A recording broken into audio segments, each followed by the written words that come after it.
different words that we face in today's society. Many issues that we address in the media. It's good and healthy discussions. We need to look at those different viewpoints. We face that every day with autism as deaf people. That's a huge topic that we're faced with. And many, many myths that we just saw that we're frustrated with.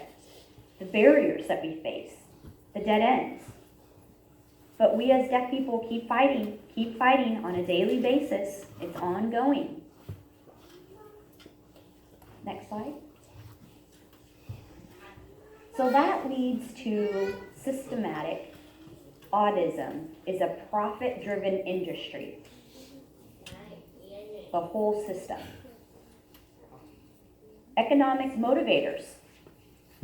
We have to look outside of that and see that very clearly. It has been proven that people are trying to make money out of deaf people. You see the doctor with the little kid pushing him aside. Oh, we have the hearing aids, we have the cochlear implant, genetic engineering. Hearing aids are a good thing. I'm not against hearing aids. I'm not against cochlear implant. I'm here to say that to you. But I'm here to say sign language should be first. First choice. First thing should be that option for every deaf child first. Giving them language, sign language first. Then, if that child can benefit from speaking, then go ahead. Go ahead, provide that. But the problem here is that the economic motivators, they say, oh, nope, talking first, sign language second. That's the problem, because they make money out of it. Now let's see how much money they're making out of it. Let's look.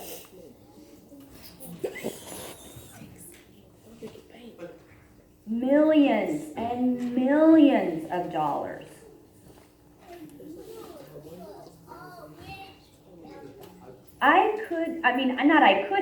I have several more slides to show of this that total billions of dollars. I do have it, but because of time, it doesn't permit me to list them. But you could easily use Google, our best friend, Google. Type in. One thing I could give you is the cochlear stocks. Look into that. Cochlear stocks. It keeps going up and up and up every year. Higher and higher. I do understand their motivation. They want to make people hear. But wait, it's about language. Language that has been deprived. So again, it's all about deficit thinking and oppression. Next slide. But we have been rebirthed. Good things happen, yes. 1960s to present. There are many good things happening. New discourse, new discussions, new research that has been coming up. VL2, visual learning, visual language. Gallaudet University is doing research. More studies with the brain. More legislations are passing to our favor. So there are some positive things happening, but again, we have to continue to fight for our own rights. We have to stand up for our rights. That's power. So in summary, we want to thank this guy, William Stokey. He came to Gallaudet College with zero knowledge of sign language. He came to Gallaudet with the skill as English language linguistics. And he said, what is this signing? Signing. So he started to study it and said, sign language, it is a language, yes.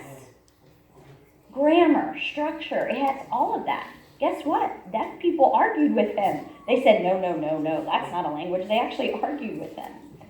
But it took time and the process. Finally, we said, yes, that's right. ASL is a language. because of those oppressed years that happened before that. All that deficit thinking, oppression.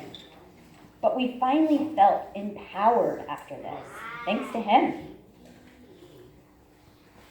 Then the deaf protest, 1988 happened at Gallaudet. We had the deaf power, deaf leadership. We started to take control and lead our own group. And we felt strong. And that helped us with our discourse. Next slide. With that protest, it led to more deaf administrators, more deaf leaders at universities offering ASL as a foreign language, interpreters. ASL now is the third most offered language out there. So many positive things have happened. More research with ASL and English. The list goes on. But,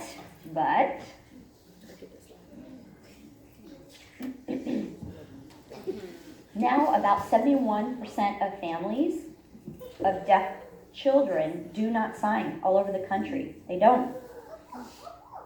84% of schools don't use sign language. 76% of children are schooled alone. 40% are taught only oral method. 14.5% of the schools here teach ASL, English bilingual model. Only 14%. 66% are un or underemployed. We have a lot still to fight for.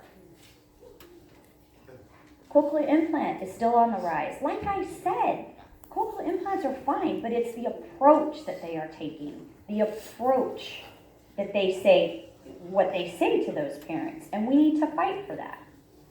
How do they approach those parents? So now, I think we are clear. ASL, obviously, is 100% accessible.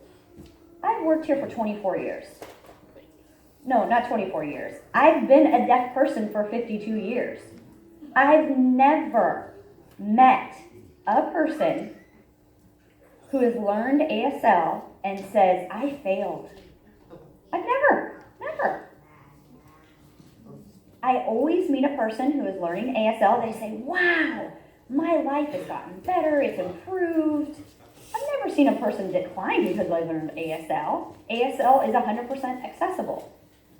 Now the new thing is people of the eye, new topic, people of the hand, eyes and hands, that's a new thing that's being said. Visual language, research labs. We have a formal K through 12 standard for ASL. So many things are happening. So we want to keep up with that and keep fighting to get rid of those myths. But we do need one more favor from you. The next slide. To be our ally. You know what an ally is? Next slide.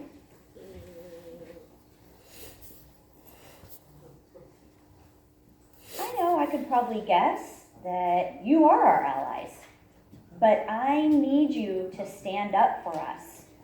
If there's any new legislation that is promoted with the state level, government level, federal level, any of that, stand up and vote. Join us. Say yes, support that. ASL is a language or whatever.